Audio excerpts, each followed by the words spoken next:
বিসমিল্লাহির রহমানির রহিম। ব্যক্তিগত জীবনকে একটু দৃষ্টিপাত করুন। দাড়িগুলোকে কেটে চেঁচে মার্বেল টাইলসের মতো চিকচিকা করে রাখেন, খুব স্মার্ট মনে হয় নিজেকে। কটা বিয়ে করবেন? বিয়ে তো একটা করলেই আবার আপনার পুঁজি শেষ। আল্লাহ সুবহানাহু ওয়া তাআলা সূরা আন-নিসা 4 নম্বর সূরা 3 নম্বর আয়াতে যে কথাগুলো বলেছেন, মাসনা ওয়া সুলাসা ওয়া রুবা, আর যদি ইনসাফ করতে না পারো ওয়াহিদান, একে ফিরে এসো।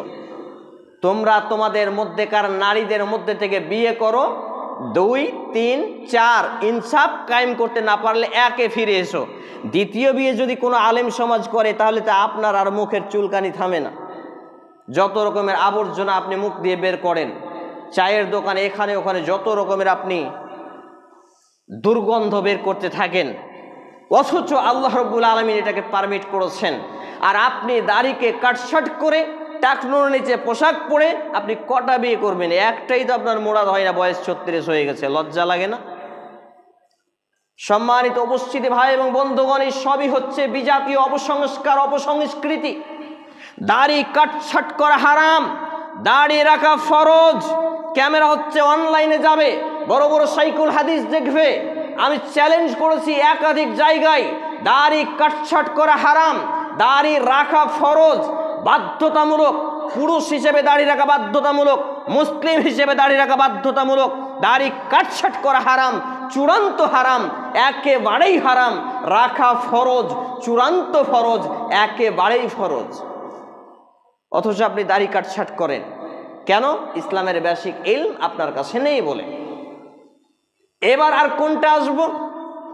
এই 1 জানুয়ারি উপলক্ষে পিকনিক তো করে এই নামদারি মুসলমানের বাচ্চারা বলদের গাড়ি আর টোটো আর কি আপনার বলে 4 চাকা অ্যাম্বুলেন্স থেকে শুরু করে এই গাড়িতে করে তারা ডিজে ভাড়া করে। আমি সেই দিন বলেছিলাম কয়েকটা যুবককে যে আজকে ডিজে বাজিয়ে তুমি মাটি কাঁপাচ্ছ, কালকে তোমার যখন মৃত্যু হবে কবরের ফেরেশতা তোমাকে ডিজের থেকে কত গুণ বেশি বাজাবে আল্লাহ জানে। চিন্তা করে দেখো। তাহলে এইভাবে যারা অন্যায়কে আশ্রয় দেয়, প্রশ্রয় দেয়, এর মতো কাপুরুষদের মাটির উপরে বেঁচে থাকা থেকে মাটির নিচে মিশে যাওয়া ভালো। কারণ এই ডিজে বাজানো কতটা অন্যায়, কতটা পাপ যদি মানুষ জানতো। একটা বাচ্চা ছেলের যদি পড়া ডিস্টার্ব হয়, এটা হলো হাক্কুল ইবাদ বা হুকুকুল ইবাদ, এটা বান্দার সাথে জড়িত পাপ হয়ে গেল। কোনো বয়স্ক মানুষের যদি একটু কানে ব্যথা উঠে যায়, বুকের হার্টবিট বেড়ে যায়, সামান্য যন্ত্রণা বেড়ে যায়, তাহলে এটা আপনি হাক্কুল ইবাদের মধ্যে পড়ে গেলেন, বান্দার সাথে বান্দার হকের মধ্যে পড়ে গেলেন।